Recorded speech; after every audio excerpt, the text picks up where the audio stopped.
Dear Miss Love, magandang araw po sa inyong lahat. Gusto ko lang i-share sa inyong channel ang kwento ko. Kwento na hindi ko makakalimutan sa pagitan namin ng balikbayang amiga ng amo kong babae. Ang pangalan ko ay Joseph, 26 anyos, tagalinis, all-around boy sa mansyon ng amo kong babae na si Ma'am Belinda. 16 years old pa lang ako ay dito na ako naninilbihan sa kanila. Kaya naman halos parang pamilya na rin ang turing nila sa akin. Ang nanay ko ay dati nilang katulong, pero ilang taon na rin ang nakararaan nung pumanaw ito sa isang sakit. Si Madam Belinda, 46 anyos, maputi, maganda, mabango. May asawa siya pero madalas wala sa bahay dahil laging nasa negosyo. Ako naman, sanay na sa trabaho ko na magwalis, magayos, maghanda ng kape, pati na rin ang pagbuhat ng mga gamit kapag may dumadating na mga bisita. Tahimik lang ang buhay ko dito sa mansyon hanggang sa dumating siya. Si Rose, ang kumare ni Madam, isang balikbayan, 41 anyos. Grabe ang ganda, napakaputi, parang artista, lalo na pag ngumiti. Hindi ko naman kasi akalain na may pagkapilya ang babaeng yun. Galing ng Amerika sa pagkakatanda ko. Walang asawa at kakahiwalay pa lamang daw. At siguro ako ang napagtripan nung magbakasyon siya sa bahay ng amo ko.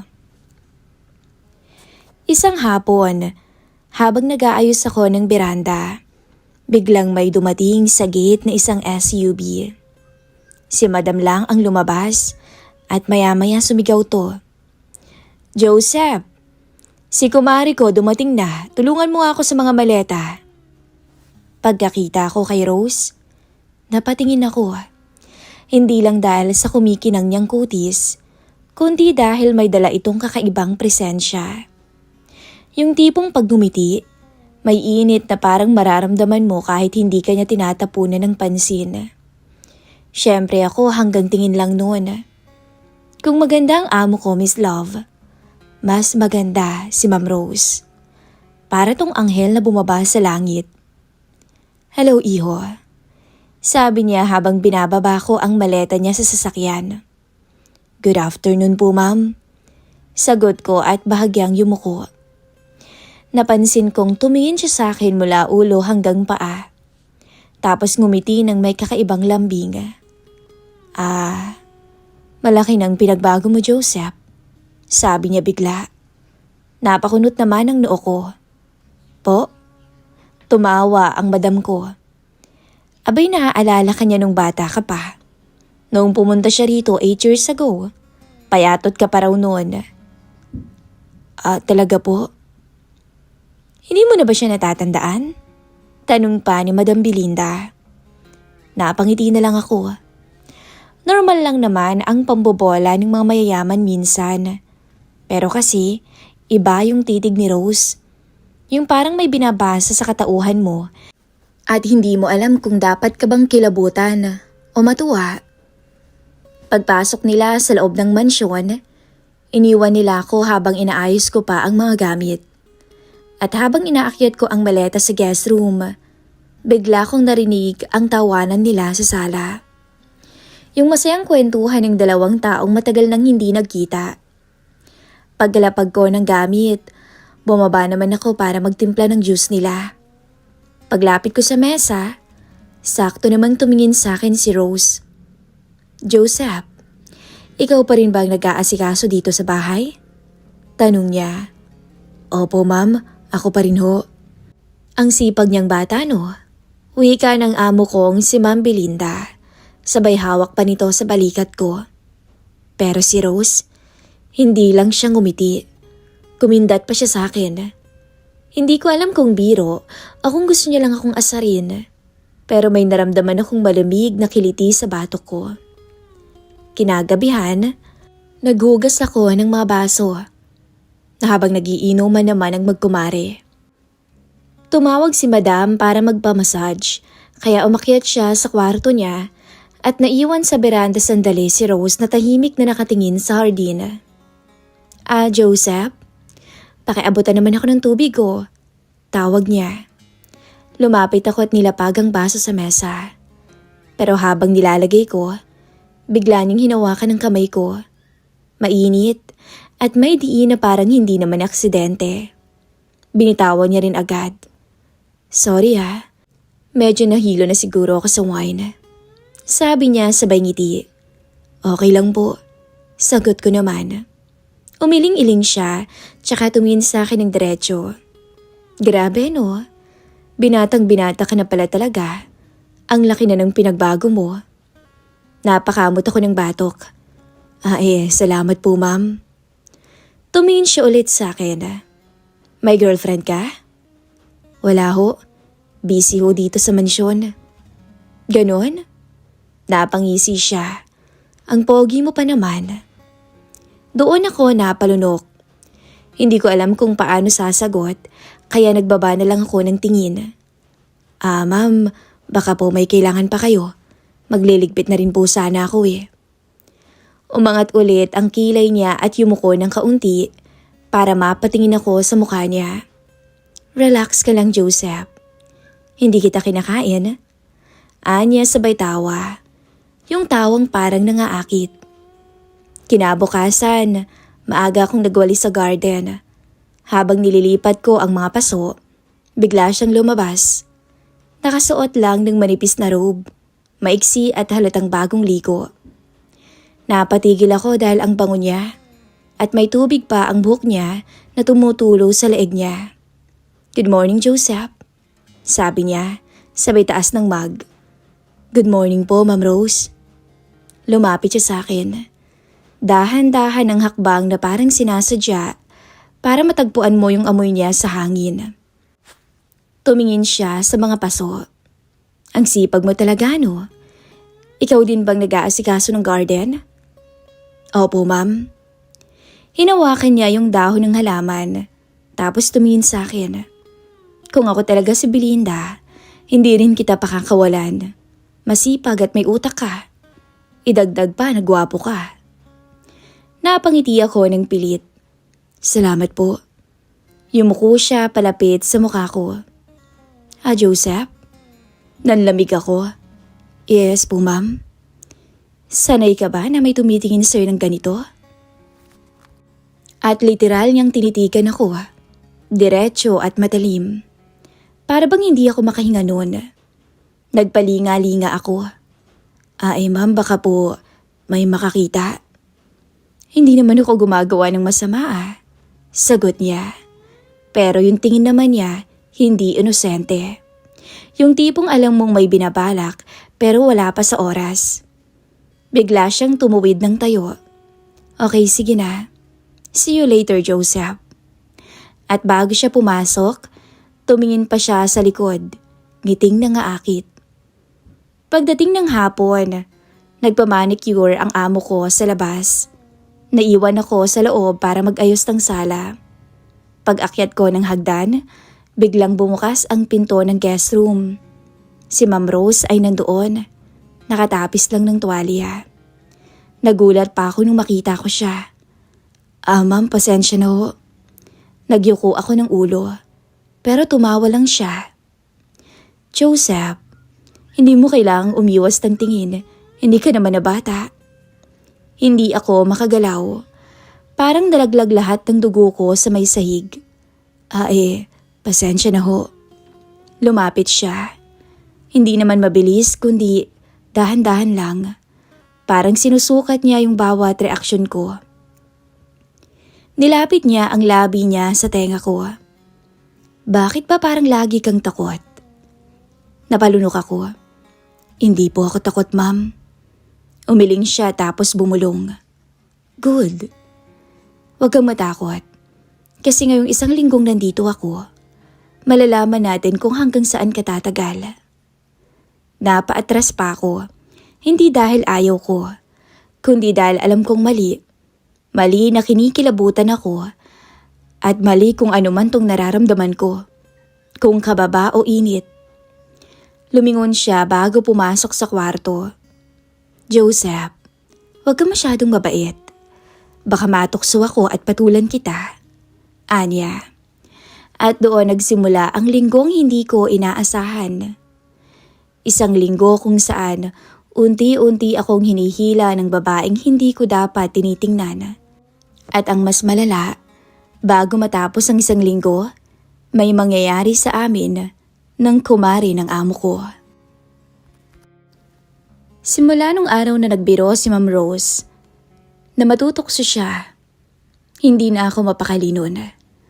Kahit anong gawin ko, pagwawalis, pag-aayos, paghatid ng kape kay Madam Belinda, lagi kong nararamdaman ang mga mata niya sa likod ko na para bang sinusundan ang bawat galaw ko.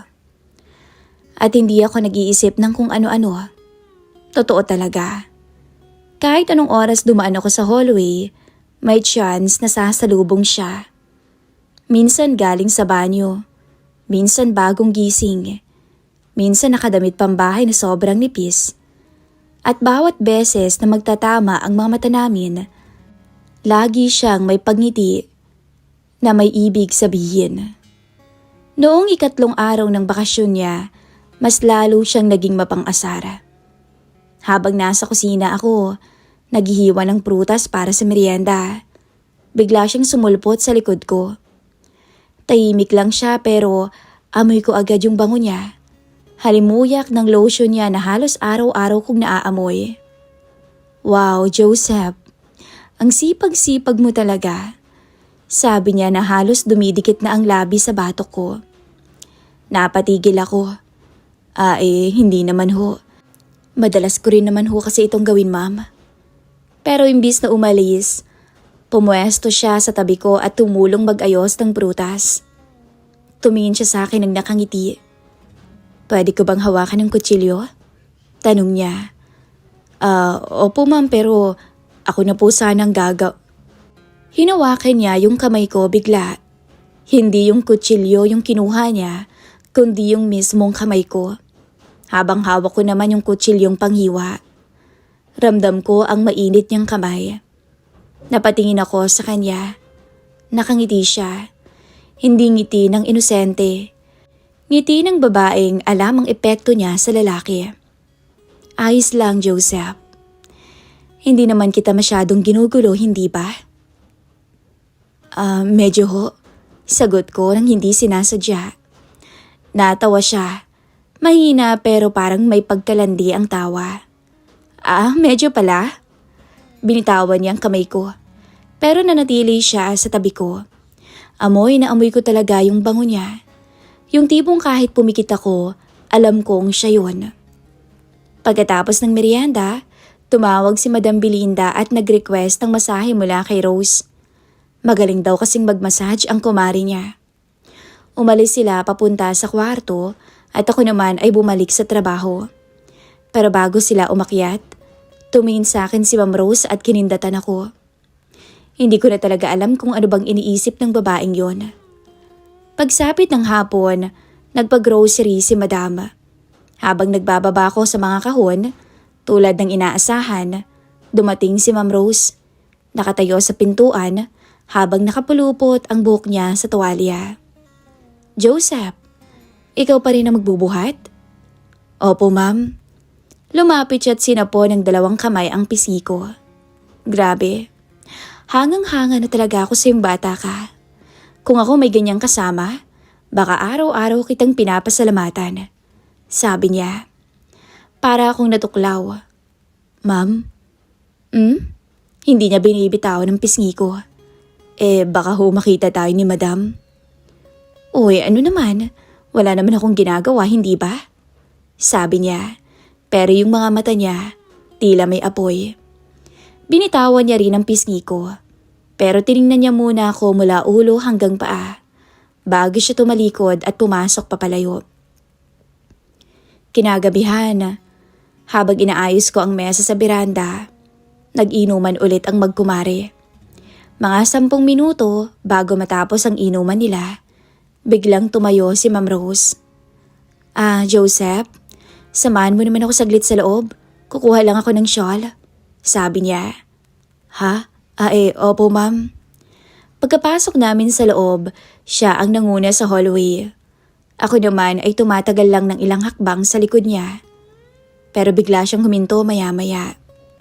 Pagharap niya sa akin, seryoso ang ekspresyon niya. Joseph, tumingin ka nga sa akin. Sumunod naman ako. Pagkatingin ko, agad niya akong hinawakan sa baba. Hindi ka na ba natatakot sa akin? Hindi po. Sigurado ka? Ginuhit ng daliri niya ang pisngi ko pababa sa gilid ng labi ko. Bakit nanginginig ang kamay mo? Tumingin ako sa kamay ko. Totoo nga na nanginginig. Inis ko tong tinago dahil halatang halata. Humakbang siya papalapit. Isang dangkal na lang ang pagitan namin. Amoy ko na rin yung wine sa hininga niya. Alam mo, Joseph, bulong niya. Hindi naman ako masamang tao. Nagpapakasaya lang ako at nakikipagharutan. Pero iba ang tono niya sa harutan na alam ko. Ibang klase. Yung harutang sinasabi niya nakakatukso. Harutang may halong panganib. Ma'am, baka ho kasi. Bigla niyang tinapat ang hintuturo sa labi ko. Huwag ka munang magsalita. Tumingala siya sa mukha ko. Parang sinusuri ako. Tapos bigla niyang sinabi, kung ibang lalaki ka, matagal na siguro yung bumigay sa akin. Lumunok ako. Anong sinasabi niyo, ma'am? Ngumiti siya na may lambing. Secret. Anya sabay tapik sa dibdib ko. Good boy ka kasing masyado eh. At umalis siya at iniwan akong nakatulala.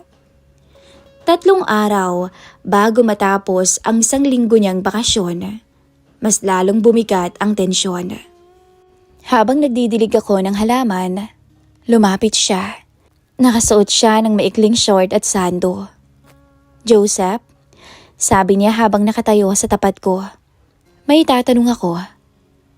Po? Sa totoo lang, tumingin siya sa paligid. Tayo lang dalawa. Na-offend ka ba sa mga biro ko? Hindi naman ho, ma'am. Naglakad siyang paikot sa likod ko. Tapos dahan-dahang tumigil sa mismong balikat ko. Narinig ko ang hininga niya sa tenga ko.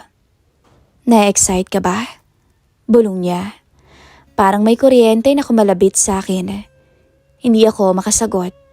Hindi ko kayang magsinungaling. Tumawa siya pero mahina. Lumayo siya ng konti at tumayo sa harapan ko. Joseph, may sasabihin sana ako kanina pa pero wrong timing palagi. Napatingin ako. Ano hubang sasabihin niyo po? Tumingin siya sa mata ko ng diretso. Gusto ko yung paraan mo ng tingin. Bigla akong hindi nakagalaw. Ma'am, yung tingin mo na parang pinipigilan mo yung sarili mo. Yung parang may gusto ka pero ayaw mong ipakita. Parang natuyon ako ng laway nun, Miss Love. Hindi ho, ma'am. May respeto lang po ako. Lumapit siya. Mas malapit pa kaysa sa dati. Joseph, mas marunong pa akong umintindi kaysa sayo. Huwag ka nang magsinungaling. Umiling ako. Hindi po ako nagsisinungaling. Pero bago ko pa matapos ang sasabihin ko, bigla niyang hinawakan ang kamay ko. Mas maigpit at mas matagal. At walang bahid ng biro. Tumingin siya sa akin. Joseph, sa ilang araw ko pa rito, gusto ko lang malaman. Huminga siya ng malalim. Natitipuhan mo rin ba ako? Masaya, takot, halo-halo ng kuryente ang umakyat sa katawan ko. Hindi ko na alam kung bakit pero napapalunok ako't napapapikit. At bago ko pa masabi kung ano man ang sagot, hinila niya ng marahan ang kamay ko papunta sa bewang niya. Huwag kang matakot, sabi niya. Tayo lang nakakarinig. At doon nagsimulang umayon ang lahat. Ang hininga ko, ang utak ko, at ang nagtatago kong pagdanasa na mas lalong pinupukaw niya. Sa loob ng ilang araw, bago matapos ang bakasyon niya, hindi na siya titigil hanggang sa tuluyan niya akong masubok. Ako talaga ang unang bumalik sa loob matapos noon. Uhaw na uhaw ako. Hindi dahil sa init ng araw, kundi dahil sa init ng presensya ni Ma'am Rose. 2 araw na lang ang bakasyon niya at pakiramdam ko, bawat oras parang sinasadya niyang ilapit ang sarili niya sa puntong hindi ko na talaga kayang umiwas pa. At dumating na nga sa araw na yon, yung hindi ko inaasahan, yung hindi ko dapat hinayaan, pero imposible nang pigilan. Bandang 4:00 ng hapon, tahimik ang buong bahay. Nasa meeting si Madam Belinda kasamang asawa niya sa opisina nila. Ako naman, nag-aayos lang ng mga kortina sa 2nd floor. Doon ako sa hallway, malapit sa guest room ni Rose. Habang inaabot ko yung taas na bahagi ng kortina, biglang bumukas yung pinto sa kanan ko. Dahan-dahan, tapos lumabas si Ma'am Rose. Nakaduster lang ng kulay puti, manipis at parang bagong ligo dahil basa pa yung buhok niya. "Joseph?" Tawag niya sa akin. Pabulong pero may diin. "Yes, ma'am." Sabay tingin ko sa kanya. Nakatayo siya sa may pintuan niya. Nakakapit ang isang kamay sa door frame. "Tapos ka na ba dyan?" Tanong niya. "Medyo ma'am, kaunti na lang po." Lumapit siya. Mabagal. Yung lakad niya na parang sinusukat ang bawat hakbang sa pagitan namin. At nang nasa tapat na siya, gumiti siya. Yung ngiting palagi niyang ginagamit kapag may balak siya. "Ayusin mo muna to," sabi niya sabay hawi sa laylay ng kortina. "Hindi pantay." Anya pa. Habang inaabot ko yung tela, bigla niya namang hinawakan ang braso ko. Hindi aksidente, dahil alam kong sinadya niya. "Joseph," sabi niya. "Po?" "Kanina hindi mo pa sinasagot." Napatingin ako. "Yung ano ho?" Umangat yung isang kilay niya. "Yung tinatanong ko sa'yo kung natitipuhan mo rin ba ako?" Para akong nalaglag sa loob ko. Pumikit ako sandali, naghanap ng lakas, tapos tumingin sa kanya. Ma'am, ayoko pong maging bastos." "Hindi ka bastos," sagot niya agad. "Nagtatanong lang ako. Babae ako. Gusto ko lang naman malaman kung tama ba yung interpretasyon ko." Hindi ko maintindihan kung bakit bigla akong napalunok. Kung sasagot po ko, hindi na ako makakabalik sa dati. Tumawa siya ng mahina. "Joseph, nakikita ko sa paraan ng tingin mo." At doon, ang huling pader ay bumigay na. Hinawakan niya ulit yung braso ko, mas mahigpit ngayon. "Tingin ka nga sa akin." Anya. Sumunod ulit ako. At sa unang pagkakataon mula nung dumating siya, hindi siya nakangiti ngayon. Seryosong seryoso siya. Totoong totoo. May halong pangangailangan na hindi niya masabi pero sinasabi ng mga mata niya. "Gusto mo rin ako, di ba?" Bulong niya. Hindi ko sinabi, hindi rin ako umiling. Pero ang ginawa ko, tiningnan ko siya ng diretsyo ng walang takas, ng walang takot. At doon, alam ko na nakuha niya ang sagot. Nagiba ang tingin niya, para bang biglang nagkaapoy. Tapos bigla niyang hinila ang kamay ko papasok sa kwarto niya. Pagpasok namin, dahan-dahan niyang sinara ang pinto. Hindi niya ako tinitigan, pero ramdam ko ang kaba at excitement niya. Hindi rin ako makagalaw. Ang daming bawal, ang daming mali. Pero sa sandaling yun, wala ni isa sa amin ang nag-isip ng tama. "Joseph," tawag niya ng mahinahon. "Po, lumapit ka dito." Tumayo siya sa harap ng kama. Madilim na ang loob ng kwarto. Ang liwanag lang ay galing sa bintana. Pero kahit anino lang, kitang-kita ko ang kurba ng katawan niya sa manipis na duster. Lumapit ako. Paglapit ko, tumingin siya sa akin mula baba hanggang taas. Parang sinusuri niya kung sigurado ba ako. Totoo ba to? Tanong niya na halos pabulong. Opo, sagot ko. Totoong totoo po. Mahina akong sabi. Napalunok siya. Nagkatinginan kami ng matagal, tapos siya na ang unang kumilos. Hinawakan niya ang kamay ko at nilagay sa bewang niya. Mainit ang balat niya kahit may tela. Nagulat siya nang hindi ko binawi yung kamay ko. Oh, kaya mo pala eh. Sabi niya na may ngiting parang tuwang-tuwa. Maya-maya tumingin siya sa labi ko. Hindi naman ako kumikilos. Siya mismo ang lumapit ng unti-unti, humihinga ng malalim.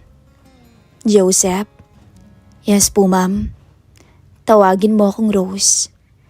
Natahimik ako. Sige po, Rose. Pagkasabi ko noon, pumikit siya. Parang doon na siya tuluyang bumigay. At doon nagsimula ang isang bagay na hindi ko akalaing mangyayari. Hinawakan niya ang likod ng batok ko. Tapos hinila na niya ako papalapit. Duwampi ang labi niya sa labi ko. Hindi mabilis, hindi rin naman agresibo. Para bang isang babae na matagal na naghahanap ng mainit na yakap at tiwala. Isa yon sa mga halik na hindi ko makakalimutan. Hindi dahil bawal, kundi dahil may kabang halong pagnanasa na pinigilan ng matagal. Hinatak niya ulit ako papalapit. At nang maghiwalay ang labi namin ng sandali para huminga, nakatingin siya sa akin na para bang may gustong sabihin. Joseph, ngayon lang ako nagkaganito. Sabi niya, wala kang idea. Ako rin, Rose. Sagot ko. Hinila niya ulit ako. Yung mga halik niya mas naging mabilis, mas naging desperado, na para bang ayaw niyang matapos yung mga sandali. Dumikit ang noo niya sa noo ko habang humihingal. Bakit ba ako nakakaramdam ng ganito sa'yo? Hindi ko po alam. Basta, walang po, Joseph. Huwag mo akong ipo. Sabi niya sabay hawak sa pisngi ko. Hindi mo naman ako amo. Tumawa ko ng mahina, pero nauwi sa paghinga ng malalim dahil sinandal niya na ang kanyang sarili sa dibdib ko. Gusto kita. Bulong niya. Totoo yon. At doon nangyari ang lahat, Miss Love. Isang pangyayaring hindi ko makakalimutan hanggang ngayon. At nung matapos ang lahat, humiga siya sandali sa gilid ko. Nakayakap sa akin ng marahan. Joseph, mahinang sabi niya. Po, Rose. Huminga siya ng malalim. Bukas na ang alis ko. Parang may kumurot sa dibdib ko. Ganun ho ba? Tumingin siya sa akin. Pero hindi pa tayo tapos, Joseph. Anya sabay hawak niya sa kamay ko. Hindi pa ito ang ending. Hindi pa. At doon nagsimula ang pananabik. Dahil alam kong kinabukasan, siguradong mauulit pa. Kinabukasan, maaga akong nagising. Hindi dahil sa trabaho, kundi dahil alam kong huling araw na ni Ma'am Rose sa bahay ni na Madam Belinda. Isang linggo lang talagang bakasyon niya. Pero sa loob ng isang linggo, parang isang buwan ang nangyari sa pagitan namin. At yung kagabi, hindi ko alam kung bangungot ba o magandang panaginip na magiging problema ko sa totoong buhay. Bago pa ako makababa, narinig ko ng boses ni Madam mula sa kusina. Masaya siya. Nag-uusap sila ni Rose tungkol sa flight mamayang gabi. Sigurado ka ba, Rose? Ayaw mo bang mag-extend? Tanong ng amo kong si Belinda. Next time na lang, Mari. Sagot ni Rose. Kailangan ko ring bumalik eh. Marami nga asikasuhin. Pagkarinig ko ng sagot na yon, sumikip ang dibdib ko. Wala akong karapatang masaktan pero masakit pa rin. Pagpasok ko sa kusina para maghanda ng agahan, nagkatinginan kami ni Ma'am Rose. Napakatamis ng ngiti niya, pero yung mata niya may tinatago. Alam ko, dahil ako rin may tinatago. Good morning, Joseph. Bati niya na parang wala lang. Good morning po, Ma'am Rose. Umupo siya sa mesa. Nagkakape kasama si Belinda. Ako naman, Busy sa pagkuha ng mga pinggan. Pero sa bawat paglingon ko, nakikita kong nakatingin si Rose. Hindi na yung tingin na may landi, kundi yung tingin na parang may gustong sabihin na hindi niya naman magawang sabihin. Pagkaalis ni Madam Belinda bandang tanghali, pumunta to sa opisina. Doon nagsimula ang katahimikan sa mansyon. Naiwan lang kasi kaming dalawa. Kahit ayaw kong umaasa kung kakausapin niya ako ng personal. At yun nga ang nangyari. Habang nagwawalis ako sa may sala, lumapit siya. "Joseph?" Tawag niya. "Nandito po ako." "Huwag ka munang gumawa dyan. Punta ka muna sa beranda." Hindi ko alam kung bakit nanginginig ang palad ko. Sumunod na lang ako sa kanya.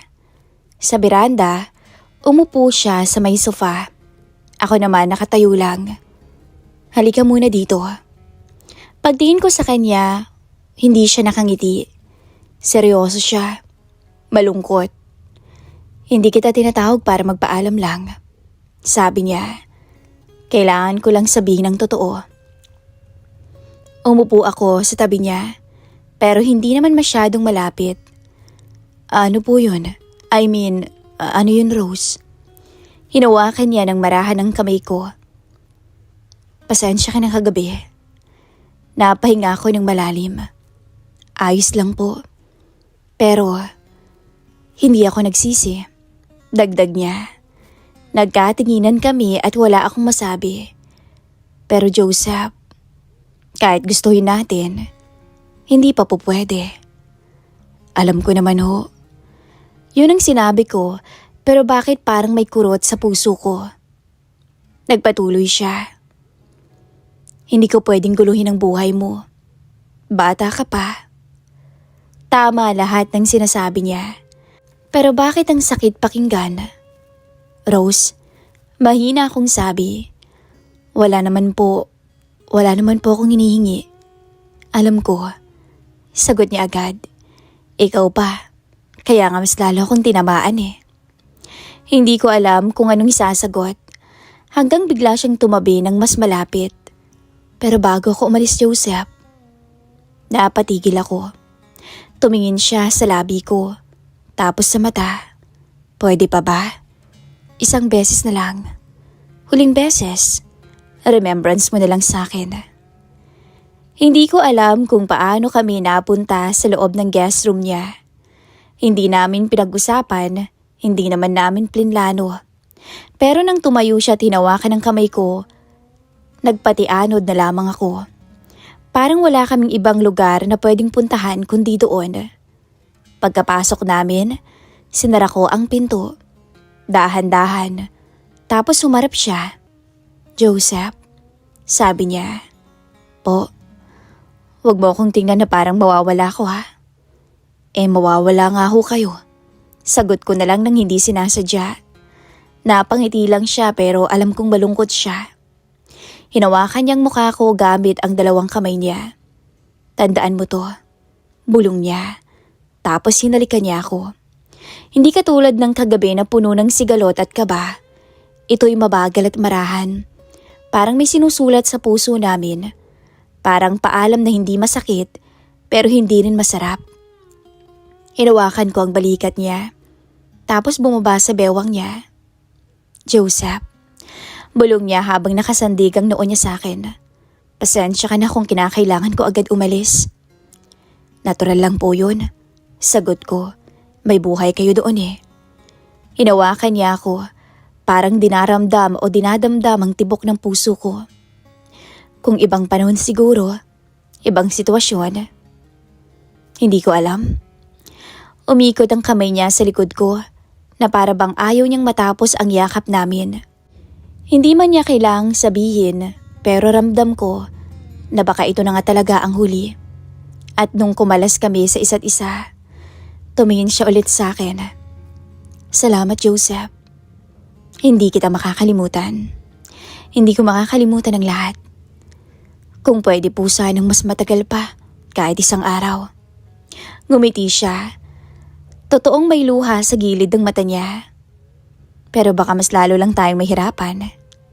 Tinapik niya ang pisngi ko ng marahan, tapos huminga siya ng malalim. Pwede bang yumakap ulit? Nilapitan ko siya at tiyakap. Hinalikan ko ang labi niya. Ako na ang nauna. Hanggang ang halik na yon ay lumalim. At doon, muling may nangyari sa aming dalawa. Mas mahigpit, mas matagal, at tila mas mahirap pakawalan. At sa gitna ng kwarto niya, sa huling yakap namin, doon ko naramdaman na hindi lahat ng pagmamahal magiging pag-aari mo. Minsan dumadaan lang. 8:00 ng gabi, nasa sala ako habang karga-karga ang maleta ni Rose. Si Belinda abala sa pagpapaalam. Ako hindi makatingin. Pero bago siya lumabas ng pinto, tumingin siya sa akin ng sandali. Ilang segundo siguro. Pero sapat na para sabihin ng lahat na hindi namin maamin sa harap ng iba. Ngumiti siya. Yung ngiti ng babaeng nagpapasalamat na nakatagpo ako kahit sandali. Pagkatapos nun, lumakad na siya palabas. Hindi na ako sumunod pa. Nung marinig ko ang pagsara ng pinto ng sasakyan, doon na ako napahawak sa dibdib ko. Hindi dahil pangarap ko siya, kundi dahil tinuruan niya ako ng isang bagay. Isang bagay na hinding-hindi ko makakalimutan hanggang sa huling hininga ko. At sa araw na yun, natikman ko ang isang babaeng hindi ko dapat pinakialaman, pero hinding-hindi ko naman pagsisisihan. Hanggang dito na lamang po ang aking kwento. Muli, ako po si Joseph. Maraming salamat po sa pakikinig sa aking maiksing istorya.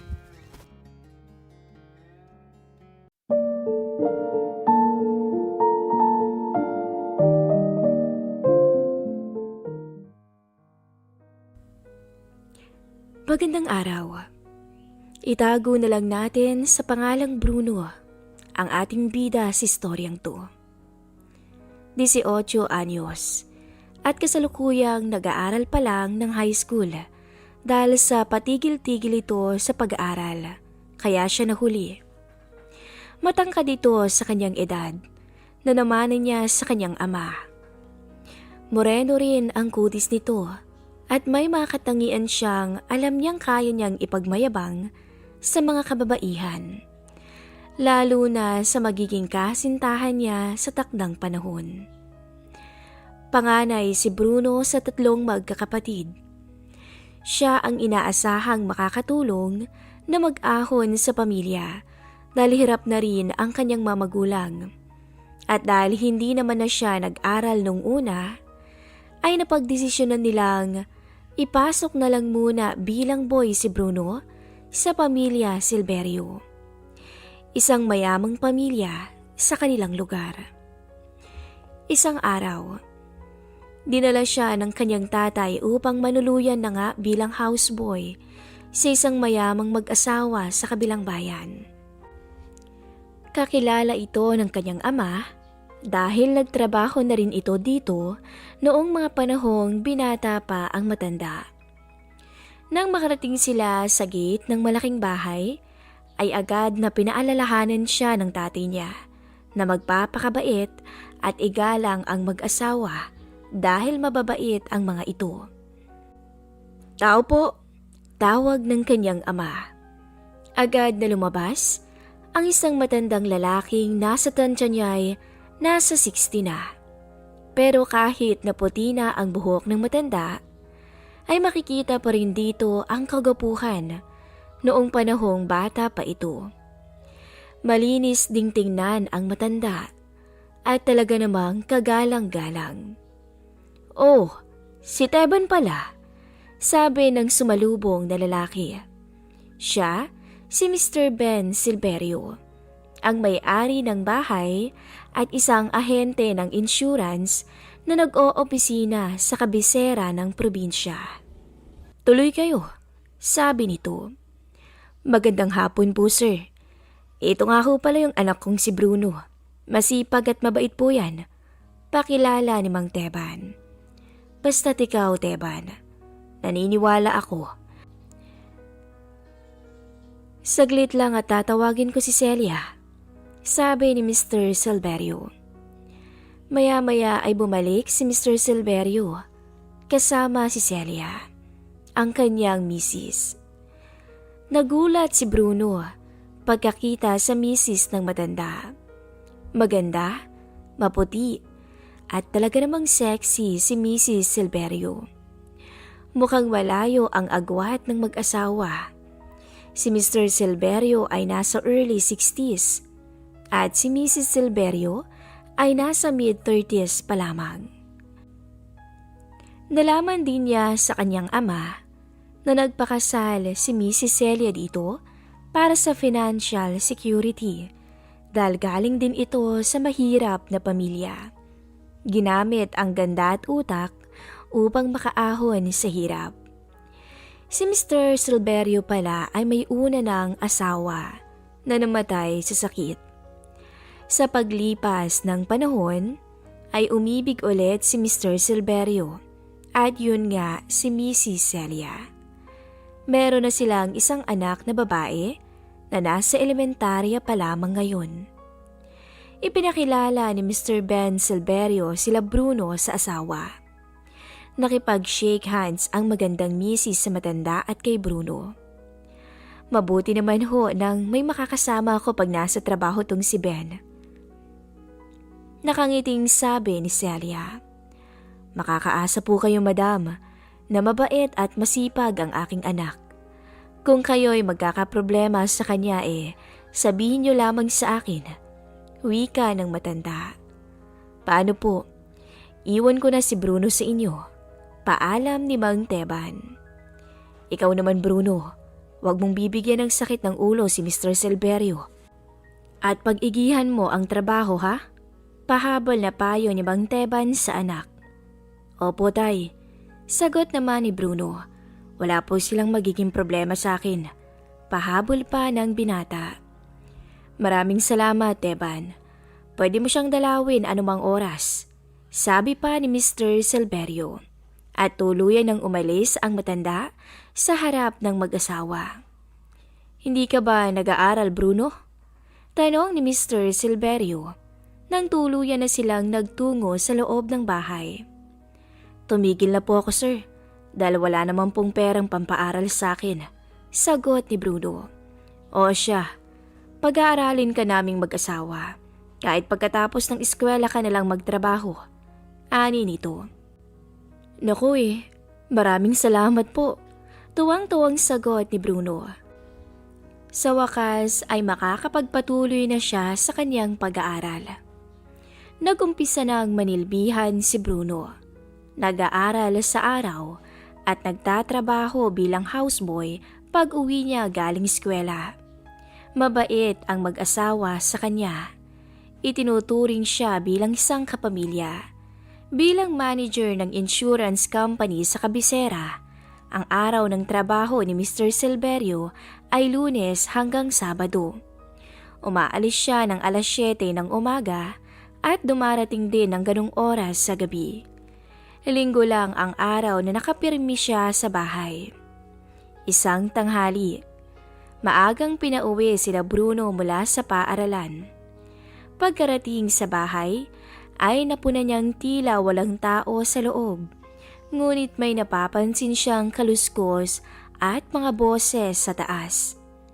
Hindi niya yon pinansin at tumuloy siya sa kanyang kwarto sa ibaba upang iwan ang mga gamit at magbihis. Nagpasya siyang maglinis na lang muna ng bakuran. Total naman ay wala siyang gagawin. Wala naman ring assignment na pinagawa ang guro nila. Matapos mag-ayos ng sarili, ay nagpunta na si Bruno ng bakuran. Halos 1 oras ding naglinis ang binata hanggang sa makaramdam ito ng pagod. Habang nagpapahinga, ay napatingin siya sa taas ng puno ng mangga. Naisipan niyang akyatin na muna niya to dahil hitik sa bunga. Walang kahirap-hirap siyang umakyat. Nang bigla niyang mapansin na nasa tapat pala ng kwarto ni Mrs. Silverio ang puno. At maya-maya lang ay nagulat siya sa napungaran at natuklasan. Sa kwarto ay may 2 tao. ang magandang misis ni Mr. Silverio at isang lalaki. Sigurado si Bruno na hindi si Mr. Silverio yun kasi matipuno ang pangangatawan at halos kasing edad lang ni Mrs. Silverio ang kasama nito sa loob ng silid na iyon. Biglang kinabahan si Bruno ng mga oras na yun. Mukhang may lihim at may itinatago ang magandang misis ni Mr. Silverio. Naka-nighties lang na manipis to at nakatanggal naman ang t-shirt ng lalaki. Noong una ay nag-uusap lang sila. Tapos biglang humiga si Mrs. Silverio sa kama at tila inakit ang lalaki. Sa puntong yun, nalaman ng binata kung gaano kasabik si Mrs. Silverio pagdating sa kama. Animoy hindi napagbigyan ng matagal na panahon, pero yun naman talaga ang katotohanan. Sobrang busy kasi sa trabaho ang mister niya. Kaya ang misis ay hindi na niya napagtutuunan ng pansin. Nagkulang si mister pagdating sa pangangailangan ng kanyang misis, kaya naghanap si misis ng ibang lalaking kayang punan ang pangangailangan niya bilang babae. Malinaw kay Bruno ang nakakagimbal na pagtataksil ni Mrs. Silverio mula sa punong kinaroroonan niya. Mabuti na lamang at hindi siya halata mula doon. Kung hindi lagot talaga siya, baka pag nahuli siya ng magandang may bahay, ay maging last day na niya sa pagtatrabaho sa pamilyang yun. Hindi tuloy maiwasang mahulog pa ng lalo ang loob ni Bruno sa kagandahan ng among babae. Mula kasi nang makita niya ito, ay lihim siyang nabighani dito. Pero pinipigilan niya ang kanyang sarili dahil alam niyang makakasira iyon sa tiwala ng mag-asawa sa kanya bilang boy.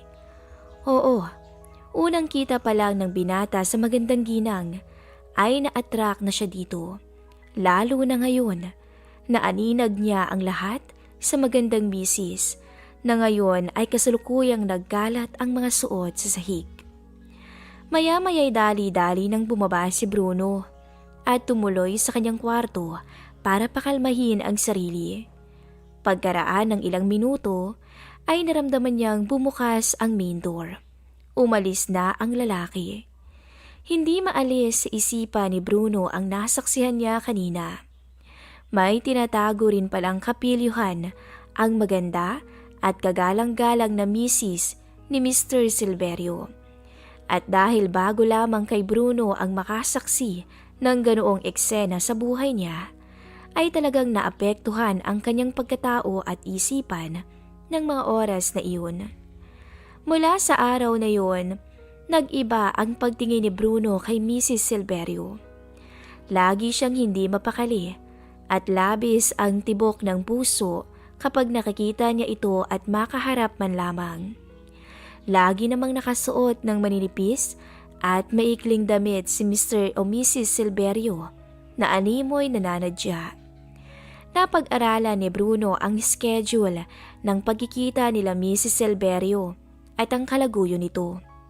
Tuwing Martes at Huwebes ng tanghali ay lihim silang magkasama.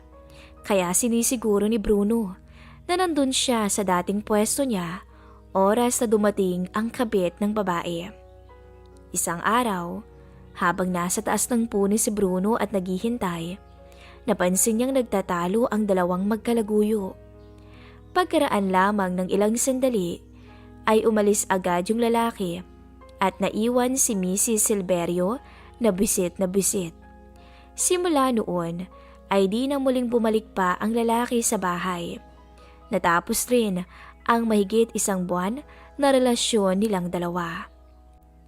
Mula noon, napansin ni Bruno na nagiging mainitin ang ulo at iritable si Mrs. Silverio.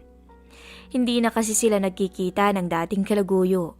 Pero kahit ganun, tikom lang ang bibig ni Bruno. Ayaw niyang madamay sa sitwasyon at dun siya nagkamali. Isang tanghali, maaga ulit pinauwi sila Bruno sa paaralan. Papasok na siya sa bahay nang sinalubong siya ni Mrs. Silverio. Maganda ang ngiti nito. Oh, maaga ka yata ngayon, Bruno? Nakangiting tanong ni Mrs. Silverio. Nakatitig lang si Bruno nang hindi niya namamalayan sa sexing pananamit ni Mrs. Silverio. Bruno, kinakausap kita. Ha? Opo, may meeting po yung mga guro namin eh. Nahihiyang sagot ng binata. Tapos ay nag-excuse ito upang tumuloy na sa kanyang kwarto. Pagdating sa kanyang silid, ay tuluyang natalo ng kahinaan ng binata dahil sa nabungarang itsura ng among babae. Agad niyang ibinaba ang kanyang short at humilata bilang pagtugon sa kanyang uhaw na matagal na niyang kinikimkim para sa magandang may bahay.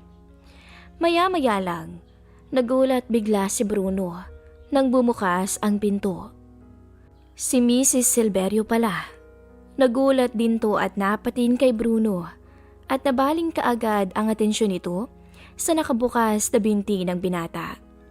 Agad namang tinakpa ni Bruno ang sarili. Hiyang-hiya siya. Ngunit maingat namang sinara ni Mrs. Silverio ang pinto at umupo ito sa tabi niya. Bruno, binata ka na. Hindi mo na kailangang mahiya sa akin. At alam kong pwede mo akong matulungan sa problema ko at pati na rin sa problema mo. Kaya mo bang maglihim para sumaya? Para mapasayang tulad ko? Napalunok si Bruno sa kaba. Hindi niya alam ang susunod na gagawin o sasabihin man lang. Wala pa kasi siyang karanasan sa kahit na sinong babae. Hindi pa rin siya nagkaka-girlfriend. Hindi makaimik si Bruno ng mga oras na yon. Pero sa isip niya ay nakuha niya ang nais ipahiwatig sa kanya ng magandang misis. Nahalata naman agad yon ni Mrs. Silverio. Bruno, hihiga ako sa tabi mo at gawin mo ang gusto mong gawin sa akin. Malambing na sabi nito. Tumabi nga ito sa binata. Lumingon agad si Bruno at sa harapan niya ay ang babaeng pinakaaasam niya, nakahiga at naghihintay. Sa puntong yun, medyo lumakas na ang loob niya. Napasulyap siya sa sexy at maputing katawan ni Mrs. Silverio. Maingat siyang napahaplos sa mga braso nito at hita. Tsaka tiningnan niya ang mukha nito na napakaganda. Hindi mo aakalaing 30s na dahil mukhang dalaga pa rin. Bumangon na si Bruno at lakas loob na sinuyo ng halik ang magandang misis mula sa labi paibaba. Unti-unting inililis ni Bruno ang strap ng nightist. Halos mabaliw siya nang masilayan ang lahat ng kanyang pinapangarap noon pa. Oh, titingnan mo na lang ba ako? Pwede mong gawin ang lahat ng nais mo, Bruno. Iyong iyo ko ngayon. Malambing na sinabi ni Mrs. Silverio. Ilang beses na may namagitan sa dalawa ng araw na yun. Bago dumating mula sa trabaho, si Mr. Silverio na walang kamalay-malay sa nangyayari sa loob ng pamamahay niya kapag wala siya. Mula noon, hindi na nag-uwi ng ibang lalaki ang magandang may bahay ni Mr. Silverio. Dahil kay Bruno pa lang, ay labis na ang aliw at saya na kanyang natatanggap kapag magkatabi silang dalawa sa kama. Ngunit alam ng ginang na may hangganan ang lahat ng yun. Kapag natauhan o napagtanto na ni Bruno na mali ang lahat ng yun, ay pwedeng mabago ang lahat. Pero sa ngayon, ay hahayaan muna niyang maglaro sila ng apoy ng binata. Lalo't nalaman na ni Bruno ang pinakatatagong sikreto ng kanyang mister. Ang kawalan nito ng kakayahan sa kama, na lalong nabigyan o nagbigay ng rason sa binata na akuhin ang pagkukulang na iyon. Alang-alang sa ikakasaya ng kanyang misis at para hindi na ito maghanap pa ng iba.